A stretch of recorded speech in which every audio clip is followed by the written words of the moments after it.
Yes, ladies and gentlemen, there's been some great stories today.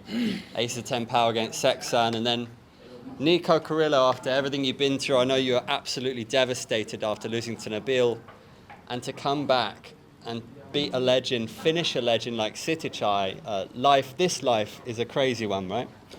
It's crazy when they say the highest highs and the lowest lows.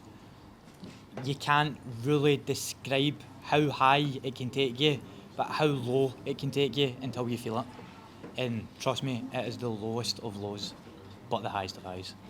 How do you get over such a devastation internally? Is it thanks to these guys? Is it thanks to your mental strength? How do you dig yourself out of it? A bit of both. I mean, it does help being so resilient the way I am, but having a good team around you is so important as well. And it goes beyond just the Muay Thai team. It goes to family members and friends. After the loss to Nabil, I was fighting demons. I lost a bit of confidence. I was thinking to myself, has this all just been luck? Everything I've done here has just been luck. It took a lot of mental resilience to come back here today and do this. And I did feel less pressure, but I also felt so much pressure because I put the pressure on myself, because I have high standards and I want to be the best.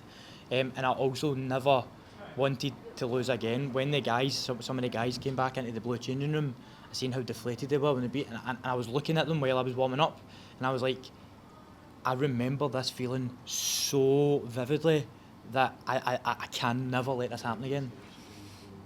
I believe you're building a legendary career. Will you look back on this chapter, the transition between the loss to Nabil and now this win over Sitthichai, as crucial in the making of you? Because you seem very zen. You seem a bit different now. Yeah, do you know what? I feel like I'm just in love. I'm in love with the sport again. I'm in love with it again. I've not enjoyed a fight camp like this in so long. I don't know how my fiance Amy had put up with me for 6-8 weeks at a time, because I'm crabby, I'm angry, I'm not a nice person to be around, and I feel myself bitching, but I can't help it. It's like I don't know how to explain it, but this time it goes to show that food really does change your mood. Yes, yeah.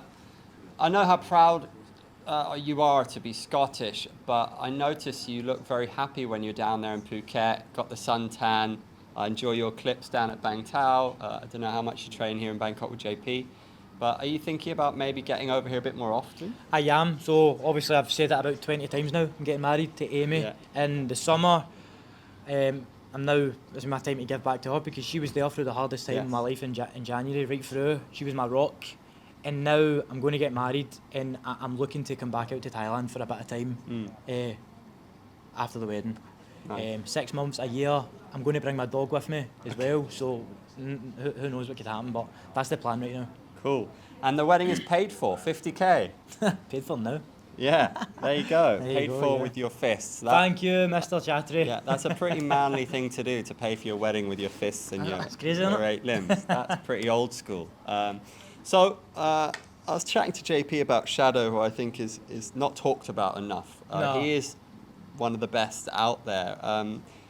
What interests you? I suppose it's not going to be soon. It's going to be after the wedding, is it? But what names interest you? I ain't even trying to call anybody out. I'm not even. But I know you've already said that, but it's my job to try to get you to say some names. So I'm sure that one championship will make the right decision. They'll make the right fight when the time comes. I'm sure they want me back. I'm a star. I always sell the show when I'm here. I always steal the show, I should say, when I'm here. So I'm sure one championship will want me back. And mate, the reason I'm not saying any names, mate, is because, mate, I'm just so grateful to be back in the winners column. I don't want to look ahead right now. I need to soak this feeling up and just bathe in this for a day or two, because it got stripped away from me in January, and it was honestly the worst week of my life. You do need to enjoy it. And those backflip celebrations, it's box office. I love to see it. Everybody keeps telling me, you better stop doing them, because after the Samapet fight, I messed my hip up, so I did. I was walking away hobbling from doing backflips. Okay, and I hear that you were in the lift with Jonathan Haggerty and there was no real beef there, although I did see the one website print an article of you calling him a coward, and I said, Jesus, that's fighting talk. That's pretty Larry. Do you want to know something? I don't remember saying that, but the interview that I had with Nick, I didn't say that. So I didn't call him a coward in that interview anyway. I might have before, but since we've been in the hotel together and that, I didn't say that. Okay, interesting. I mean, obviously John, no love lost. I didn't post that. So there's no love lost between me and John, but I didn't say that. This week I didn't say that anyway. Maybe before I did. As someone who loves stories, and you know I've been pushing this fight for ages, could I convince you boys to do a face-off? Because you've got to fight one day. Yeah, absolutely. I think we need to do that. I'm at peace right now, mate. I'm back in the winners' column, mate. I'm very zen, mate. I'm happy to do it. Okay. Well, I think that needs to happen one day. Who knows what day that will be? But for now, you earned this, and it's beautiful to see your hard work come to fruition. I know what you've been through. Thank you, mate. Always a I pleasure to appreciate interview you. Maximum respect. Nico Carrillo, King of the North. Thank you, everyone. Thank you, One Championship.